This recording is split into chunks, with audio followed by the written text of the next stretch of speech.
Hey everyone, good morning. Marty Mazur, 9th of December 2018. This morning, reading some of the world news, got to thinking about you clients out there and thinking about what you might be thinking in terms of what we're thinking about the world and so forth. Certainly, there's very little out there at the moment other than the economic data releases that are on anything inspiring or optimistic about the course going forward. The recent arrest of the Huawei CFO is a doozy, make no mistake about it, and has been the source of a great deal of volatility. Two things last week. One was the lack of confirmation over at least one item that the president suggested was agreed to in the week earlier or last weekend's G20 meeting between him and President Xi.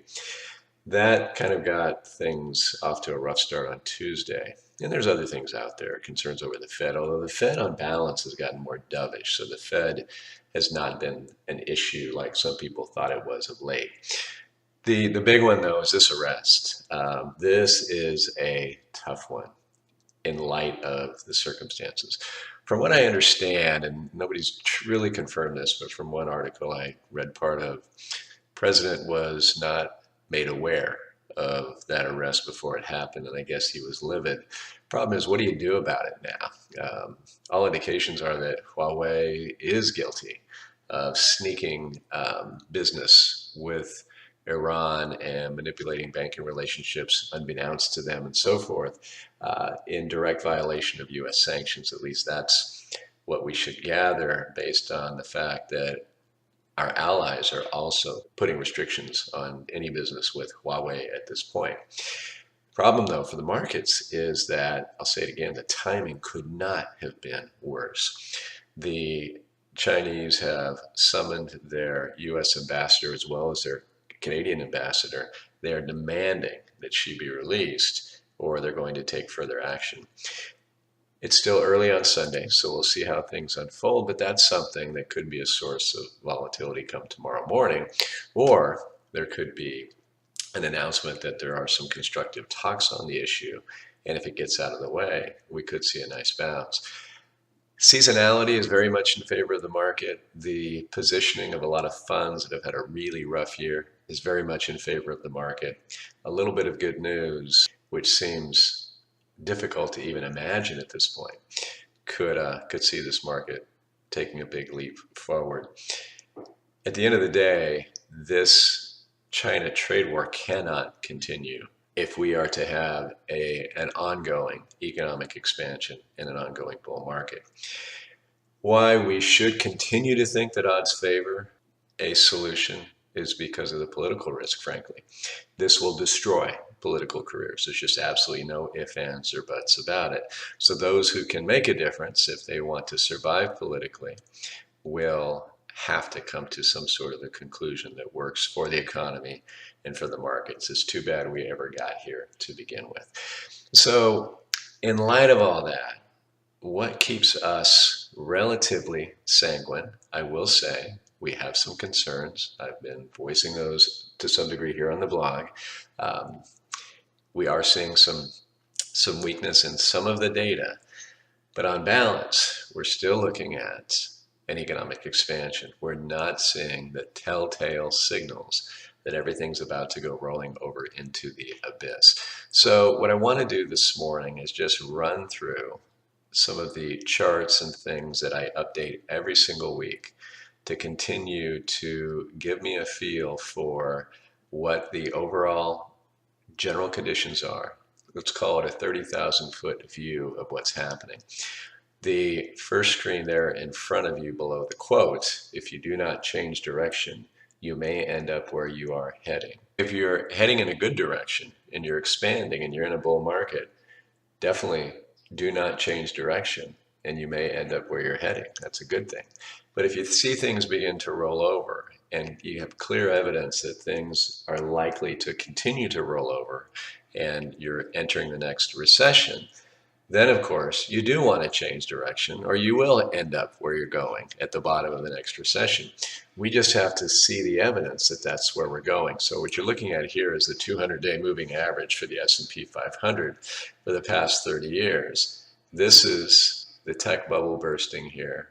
This is the real estate bubble bursting. And these are some flat periods, slight rollover there between the real estate bubble or the mortgage bubble and where we are today. This is the S&P 500 price. When it drops below and it rolls over, bad things tend to happen. When it drops and it rolls over, bad things tend to happen. When it drops and it flattens, it's ambiguous and you wait and see. When it drops and it rolls over, not always do bad things happen. The Bollinger Band monthly chart.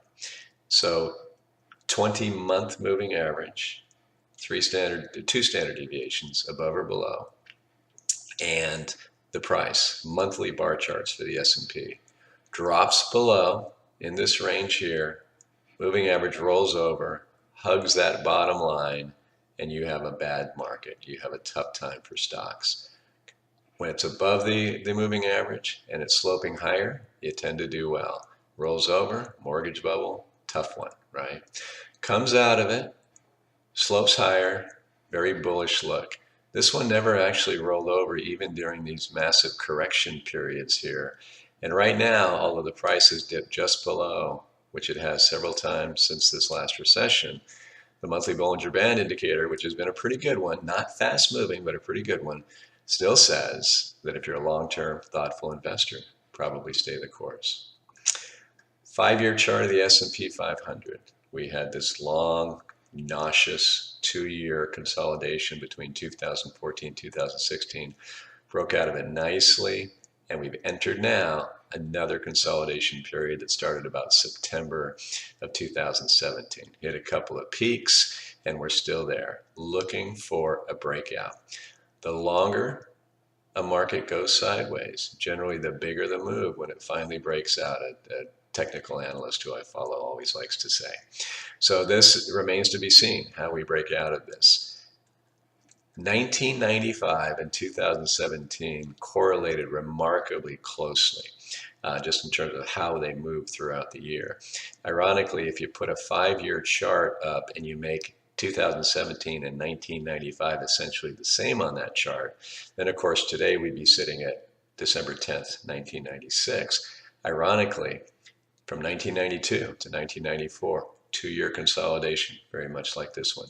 A breakout, very much like this one. A new consolidation, very much like this one, although in the 90s, it broke out sooner. Still in that consolidation box, and it looked pretty scary there for a while. It looked like it could have been a downside breakout, but it turned out breaking out to the upside. So this was the longest bull market in history at the time. Had to be getting old. It was getting very long in the tooth right here.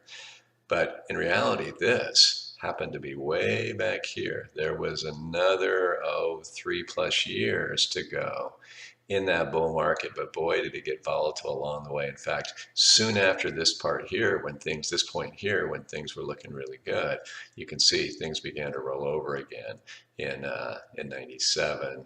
Had a big correction here. Talked about it yesterday on the blog in 1998, but came out of these things and continued to do well, but certainly lots of volatility, a lot of stomach churning stuff there for sure. Stepping further back, getting at a higher elevation, looking at slow moving, weekly moving averages, the 20, 30, 40, 50, and 60, just to get a good look at long-term movement, the personality of the market. These things roll over as well. The fast moves to the bottom, the slow or the longer goes to the top. Tech bubble, real estate, the big correction, 20+% correction. I call that a correction because it just didn't last very long. In 2011, 2 back-to-back 10% corrections here.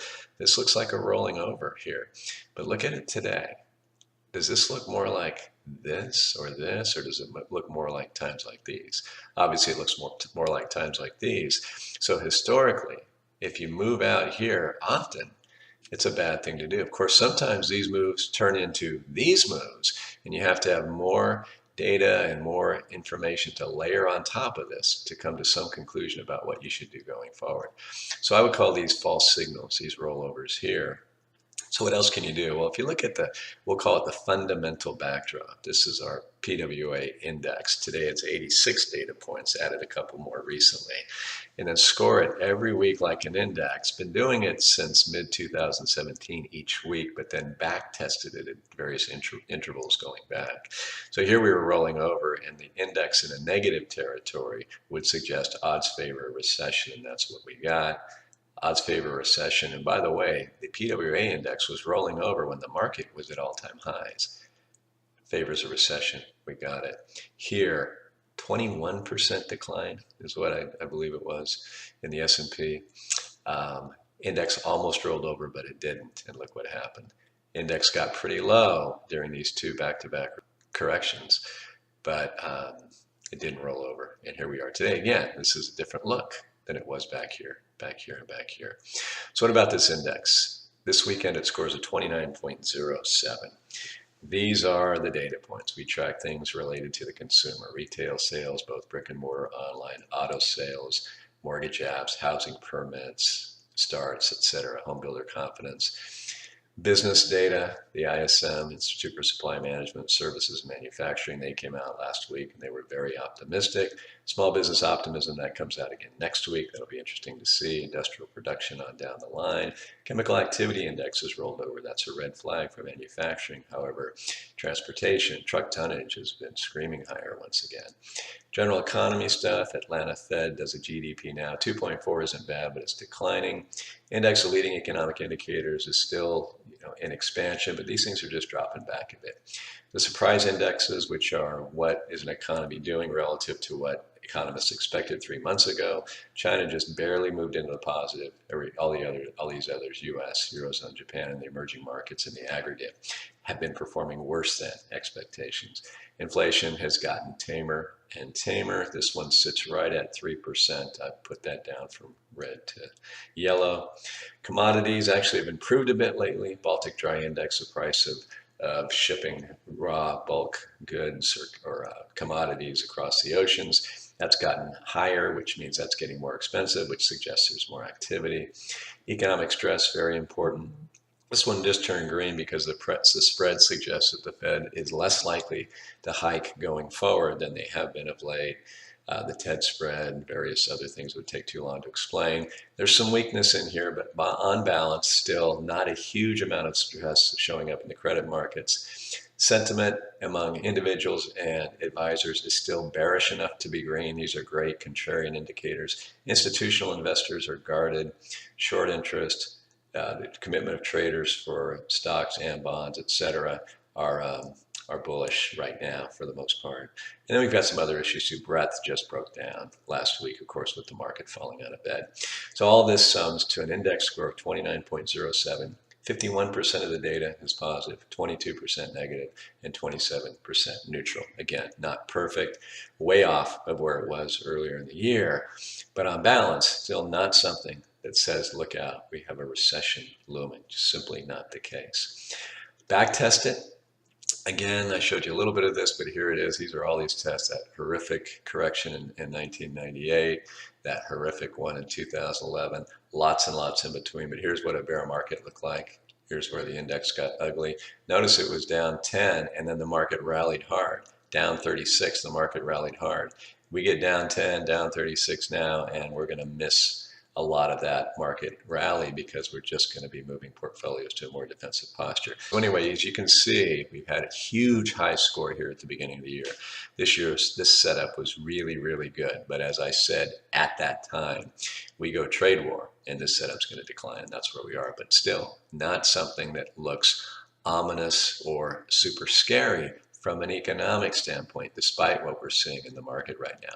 Here's just a simple chart since we started actually formally doing this in 2017. You can see we came down, we had our a low right here. We came off of that and we're waning a little bit right now.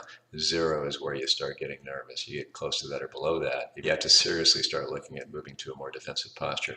Another thing I think is interesting, I track the commitment of traders reports every week across the board, certain commodities, currencies, and so forth.